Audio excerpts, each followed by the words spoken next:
Hello అండి. మరొక short video అది పిల్లలకి ఎంతో ఇష్టమైన నూడిల్స్‌తో మీ ముందుకైతే వచ్చేసాను.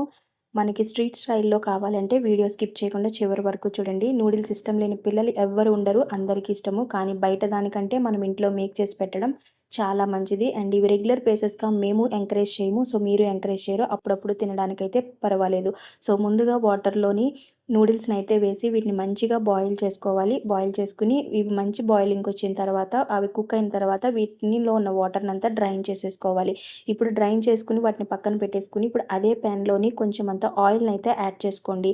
ఈ ఆయిల్ మనకి మంచిగా హీట్ అయిన తర్వాత ఇందులోనే నేను ముందుగా చికెన్‌ని బాయిల్ చేసి లైట్‌గా మైల్డ్ మసాలాస్‌నైతే వీటికి పట్టించాననమాట. దాన్ని ఇప్పుడు నూనెలో మంచిగా హై ఫ్లేమ్‌లో వీటినైతే ఫ్రై చేసుకుంటున్నాను. ఈ ఫ్రై చేసుకున్న వాటిని పక్కకు తీసేసుకోండి. ప్రతీదీ కూడా హై ఫ్లేమ్‌లో చేసుకోండి. అప్పుడే స్ట్రీట్ స్టైల్ అయితే వస్తుందనమాట.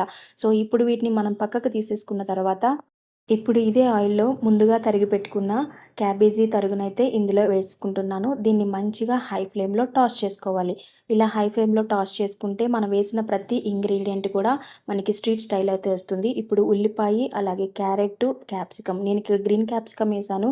మనకి డిఫరెంట్ కలర్స్‌లో దొరుకుతున్న క్యాప్సికమ్ మీ దగ్గర అవైలబిలిటీ ఉంటే వాటిని కూడా ఇందులో యాడ్ చేసేసుకొని మంచిగా వీటిని హై ఫ్లేమ్‌లో టాస్ చేసుకోండి. హై ఫ్లేమ్‌లో టాస్ చేసుకుంటేనే మనకి స్ట్రీట్ స్టైల్‌లో వస్తుందనమాట. ఇవి కొంచెం కుక్ అయిన తర్వాత ఇందులో కొంచెం సాల్ట్ అయితే యాడ్ చేసుకోండి.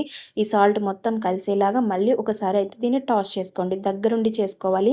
ఎక్కడ మాడనివ్వకండి. మంచిగా టాస్ చేసుకోండి. ఇది టాస్ అయిన తర్వాత ఇవి కొంచెం కుక్ అయిన తర్వాత ఇందులోనే మనము ఒక ఎగ్‌నైతే యాడ్ చేస్తున్నాను. నేను 2 ఎప్పీ ప్యాకెట్స్ తీసుకున్నాను. దానికి ఒక ఎగ్ అయితే యాడ్ చేస్తున్నాను. మీకు ఇష్టమైతే 2 ఎగ్స్ యాడ్ చేసుకోండి. ఇందులో ఒక పావు టీ స్పూన్ చికెన్ మసాలా వేసుకొని ఈ చికెన్ మసాలాలోని ఇప్పుడు ఒక్క పావు టీ స్పూన్ అంతా నెయ్యినైతే యాడ్ చేస్తున్నాను. నెయ్యి మీకు ఇష్టం లేకపోతే స్కిప్ చేసేయచ్చు. ఇప్పుడు మంచిగా వీటన్నిటిని ఎగ్ అంతా కుక్ అయిపోయేలాగా హై ఫ్లేమ్‌లో మంచిగా టాస్ చేసుకోండి. ఇది మొత్తం మంచిగా ఫ్రై అయిపోవాలి. ఇప్పుడు ఫ్రై అయిన తర్వాత ఇందులో ముందుగానే ఫ్రై చేసుకున్న చికెన్ పీసెస్‌ని ఇందులో యాడ్ చేసుకొని మంచిగా ఒకసారి టాస్ చేసేసుకోండి. టాస్ చేసిన తర్వాత ఇందులోనే ఒక పావు టీ స్పూన్లేనండి ధనియాల, జీలకర్ర, గరం మసాలా వీటిని యాడ్ చేసేసుకొని ఇవి కూడా మంచిగా కలిసేలాగా ఒకసారి టాస్ చేసుకోవాలి. ఇప్పుడు ముందుగానే బాయిల్ చేసి పెట్టుకున్న నూడిల్స్‌ని ఇందులో యాడ్ చేసేసి మనకి ఎప్పీ నూడిల్స్ ప్యాకెట్‌లో ఒక మ్యాగీ మసాలా అయితే ఇస్తాడు కదా! ఆ మసాలాని దీనిపైన స్ప్రింకిల్ చేసుకొని పైనుంచి కింద వరకు దీన్ని మంచిగా టాస్ చేసుకోండి. దీన్ని మనము స్ట్రీట్ స్టైల్‌లో చేస్తున్నాం కాబట్టి కింద నుంచి పైదాకా మంచిగా టాస్ చేసుకోవాలి. ఎక్కడ నూడిల్స్ ఇరగకుండా మంచిగా అన్నీ మనకి పిల్లలకి ఇష్టంగా సాగుతూ ఉండాలి కదా! అలాగైతే వస్తుందనమాట. సో, ఫైనల్‌గా నూడిల్స్ అయితే రెడీ. చాలా యమ్మీగా, టేస్టీగా ఉన్నది. మీకు ఈ వీడియో నచ్చిందని అనుకుంటున్నాను. నచ్చితే like, share, comment and subscribe.